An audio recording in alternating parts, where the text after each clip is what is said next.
নয়াদিল্লিকে ভরকেন্দ্র করেই কি মার্কিন শিবিরে ভাঙনের সূচনা হতে চলেছে? ফ্রান্সের প্রেসিডেন্ট প্রধানমন্ত্রী নরেন্দ্র মোদীকে ফোন করে কি প্রস্তাব দিলেন? হঠাৎ কেন মার্কিন প্রেসিডেন্ট ডোনাল্ড ট্রাম্পের হাত ছাড়তে চাইছে ইউরোপিয়ান ইউনিয়ন এবং ন্যাটোর একাধিক দেশ? কেন হঠাৎ ইউএস ডলারের পতনের অশনি সংকেত ইউরোপ আমেরিকা জুড়ে? ডোনাল্ড ট্রাম্প কি নিজেই চাইছেন ইউএস ডলারের পতন সুনিশ্চিত করতে?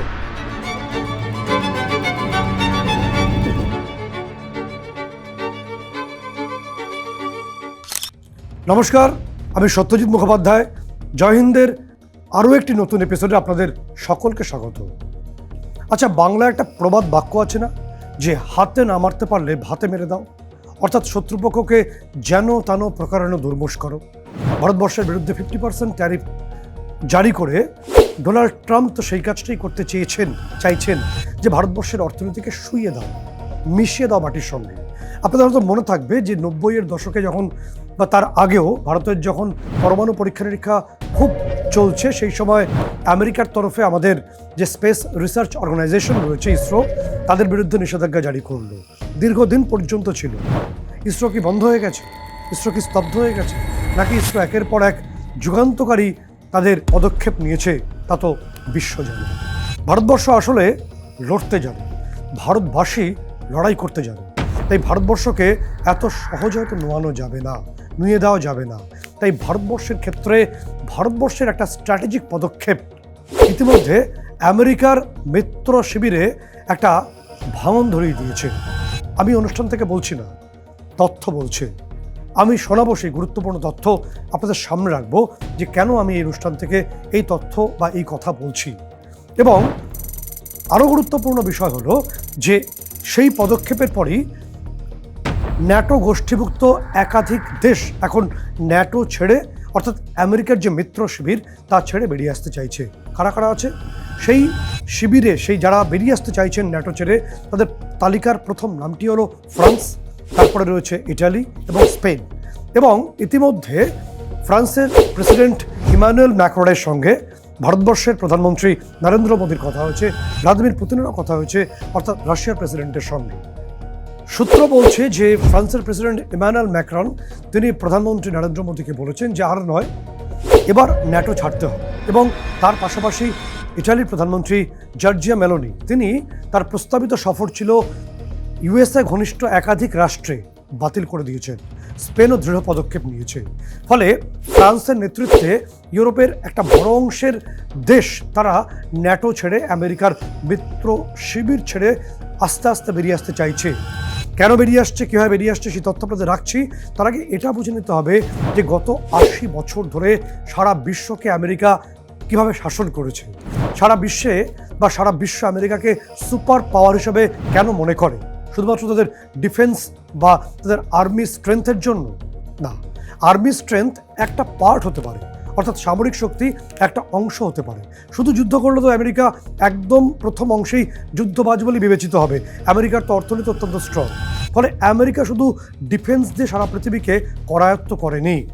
আমেরিকা অন্য একটা পথে সারা পৃথিবীকে করায়ত্ত করেছে গত 80 বছর ধরে, অর্থাৎ দ্বিতীয় বিশ্বযুদ্ধের পরপর থেকেই। সেটা কি? সেটা হলো আমেরিকার অর্থনীতি। স্ট্রেট ওয়েতে বললে আমেরিকার কারেন্সি, অর্থাৎ যার অফিসিয়াল নেম সারা বিশ্ব জুড়ে ইউএস ডলার, একদমই দেয়। এবার যারা জানার প্রশ্ন বা জানার বিষয় যে গত 80 বছর ধরে সারা বিশ্বকে এই ইউএস ডলার শাসন করছে কেন এবং কিভাবে। প্রথম বিষয় হলো এখনো পর্যন্ত বিশ্বের 90% বাণিজ্য হয় এই ইউএস ডলারের মাধ্যমেই। এবং এটার এই উত্থানটা কিভাবে হলো, ইউএস ডলারের এই ব্যাপক উত্থানটা কিভাবে?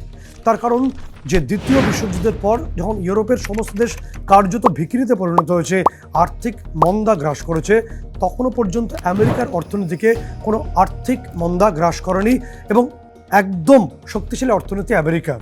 তখন ইউরোপের সমস্ত দেশ আমেরিকার শরণাপন্ন হল।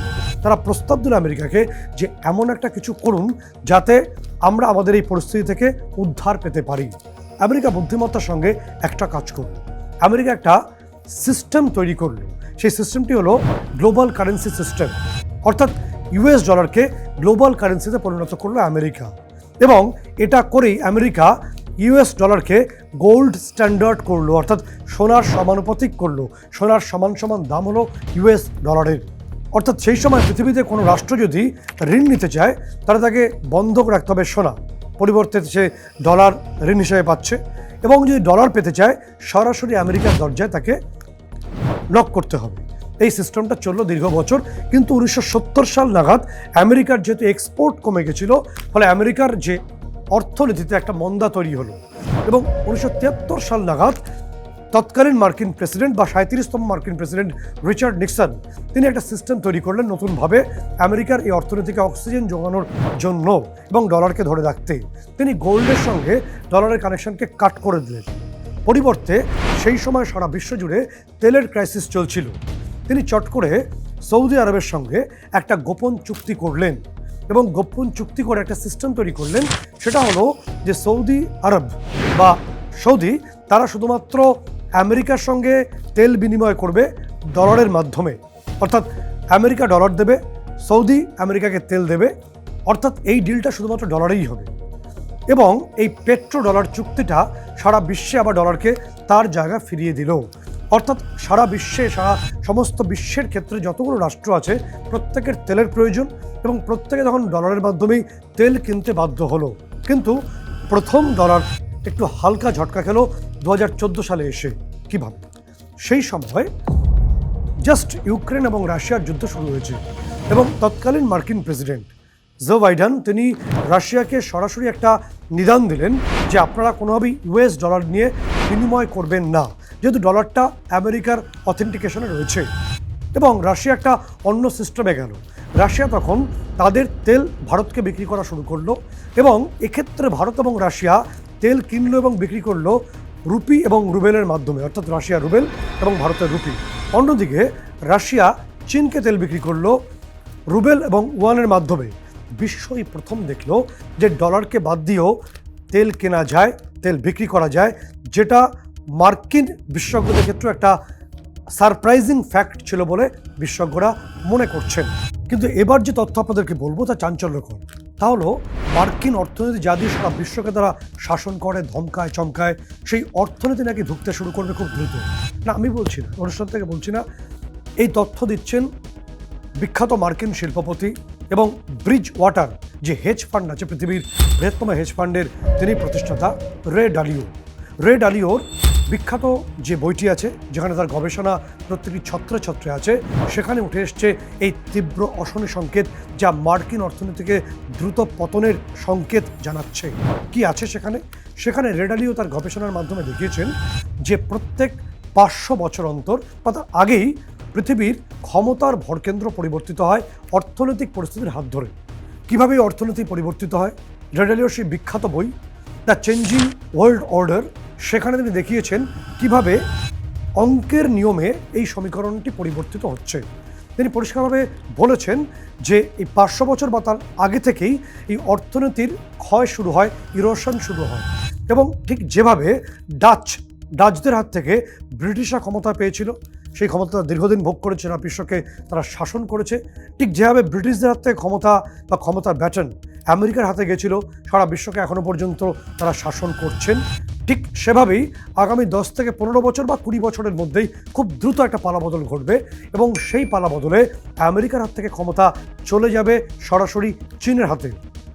আমরা বলছি না, আমি বলছি না, বিখ্যাত মার্কিন শিল্পপতি রে ডালিওর বিখ্যাত বই দ্য চেঞ্জিং ওয়ার্ল্ড অর্ডারে তার প্রত্যেকটি বিষয় উঠে আসছে এবং তিনি তথ্য সহকারে বলছেন যে দ্বিতীয় বিশ্বযুদ্ধের পর এবং ওপেনহাইমার যখন মার্কিন যুক্তরাষ্ট্রকে ইউএসএকে যে পরমাণু বা নিউক্লিয়ার পাওয়ার দিল, অর্থাৎ সেই নিউক্লিয়ার পাওয়ারের সময় থেকে প্রায় 2018 সাল পর্যন্ত সারা বিশ্বকে ইউএস ডলারই শাসন করেছে, এখনও করছে কিছুটা হলো, কিন্তু সেই ছবিটা আবার দ্রুত পরিবর্তিত হবে।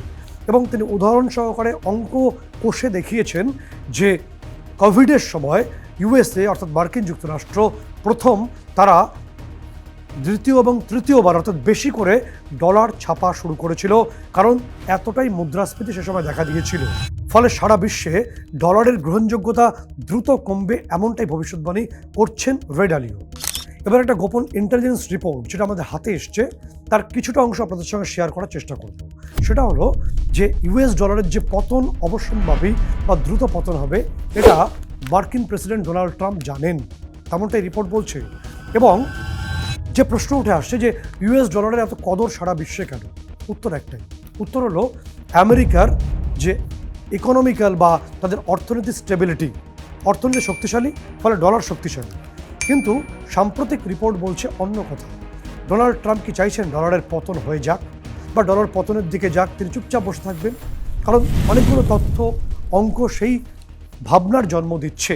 তার কারণ হলো যে ভারতবর্ষে যেমন ইপিএফ বা পিপিএফ রয়েছে, এবং এক্ষেত্রে ইপিএফ বা পিপিএফে এখানকার অর্থাৎ ভারতের সরকারি কর্মীদের বেতনের একটা বড় অংশ জমা থাকে, তেমনিভাবে আমেরিকাতেও এরকম একটা সিস্টেম আছে, তাকে বলা হয় 4K স্টক বা 4K ফান্ড সিস্টেম।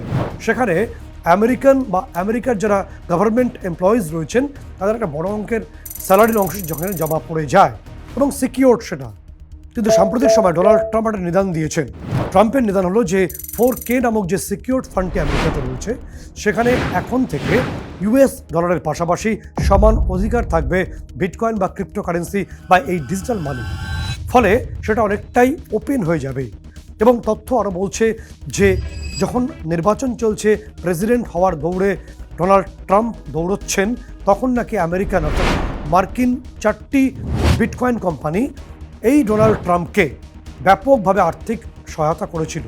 এবার সেই পালা এসছে যখন ওই 4টি বিটকয়েন কোম্পানিকে প্রভূত পরিমাণে অর্থ ফেরত দিতে হবে ডোনাল্ড ট্রাম্পকে, এবং তার পাশাপাশি তার পরিবার বিটকয়েন ক্রিপ্টোকারেন্সির সরাসরি ব্যবসা হ্যান্ডেলিং করছে।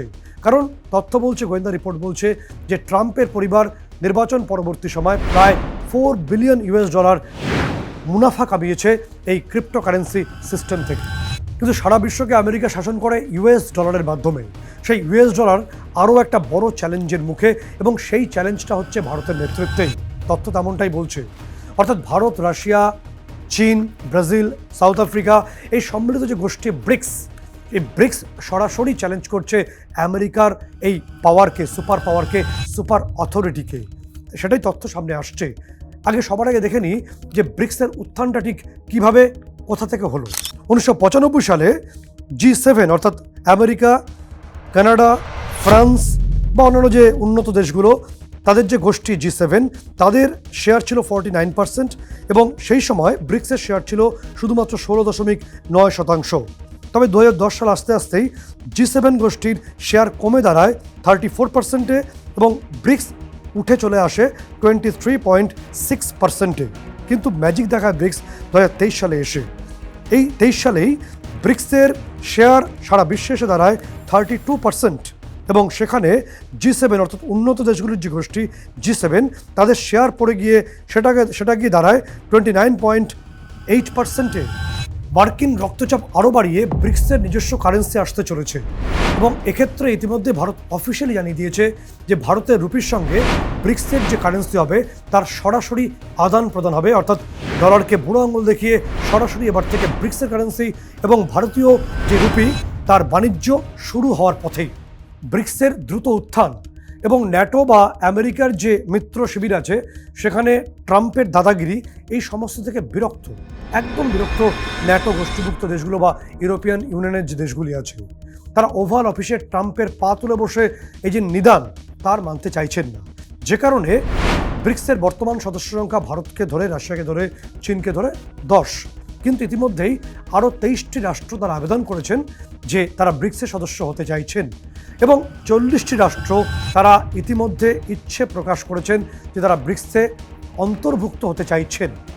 ব্রিক্সের এই উত্থান, মারাত্মকভাবে আর্থিক উত্থান, কোথাও যেন মার্কিন শিবিরকে পেছনে ফেলে দিচ্ছে, এবং সেটা হয়তো ভারতের নেতৃত্বেই। কারণটা কি?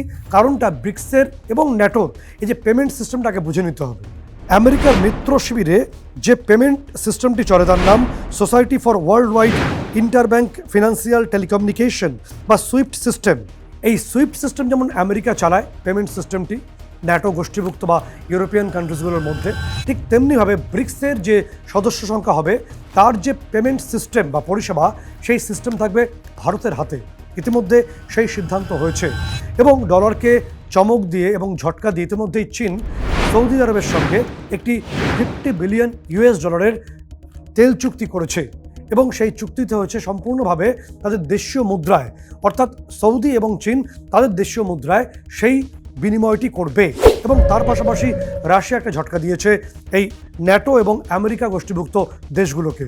তাহলে রাশিয়া তাদের মুদ্রা রুবেলকে গোল্ড স্ট্যান্ডার্ড করে দিয়েছে, যে কারণে আপনারা ফলো করে দেখবেন গত 3-3.5 বছরে বিশ্ববাজারে দেখবেন হু করে সোনার দাম বাড়ছে।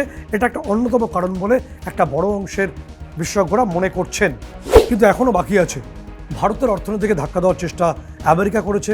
ভারত পাল্টা প্রত্যাঘাতে নিশ্চয়ই অন্য একটা স্ট্র্যাটেজি তৈরি করেছে, সেই তথ্য আপনাদের জানাবো।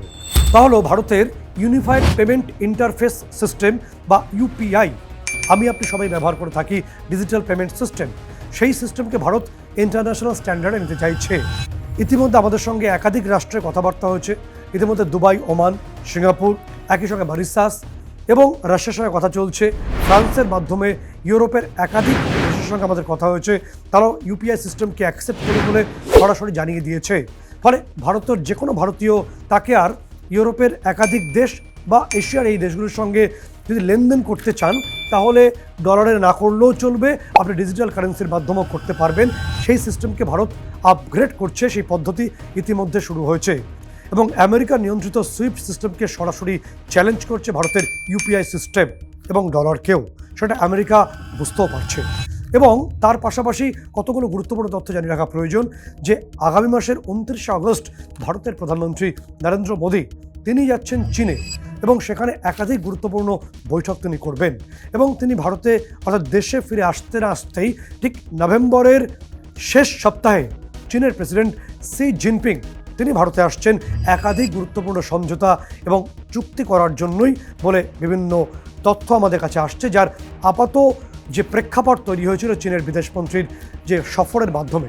এবং তারপরেই ডিসেম্বরের ফার্স্ট উইকে আমেরিকার টেনশন বাড়িয়ে, রক্তচাপ বাড়িয়ে ভারতে আসতে চলেছেন, দিল্লিতে আসতে চলেছেন রাশিয়ার প্রেসিডেন্ট ভ্লাদিমির পুতিন। এবং ভারতের সঙ্গে একাধিক সামরিক চুক্তি এবং গুরুত্বপূর্ণ চুক্তি স্বাক্ষরিত হবে সেই সফরেই বলে আগাম তথ্য আমাদের কাছে আসছে। ফলে আন্তর্জাতিক মহলে একটা প্রশ্ন উঠেছে এই মুহূর্তে যে নয়াদিল্লি কি তাহলে ট্রাম্প শিবিরের ভাঙনের ভরকেন্দ্র হতে চলেছে আগামী দিনে? আরও চাঞ্চল্যকর এবং গুরুত্বপূর্ণ এবং প্রাসঙ্গিক তথ্য নিয়ে আপনাদের সঙ্গে শেয়ার করতে ফিরে আসবো আরও একটি জয় হিন্দের এপিসোডে। ততক্ষণ পর্যন্ত জয় হিন্দ।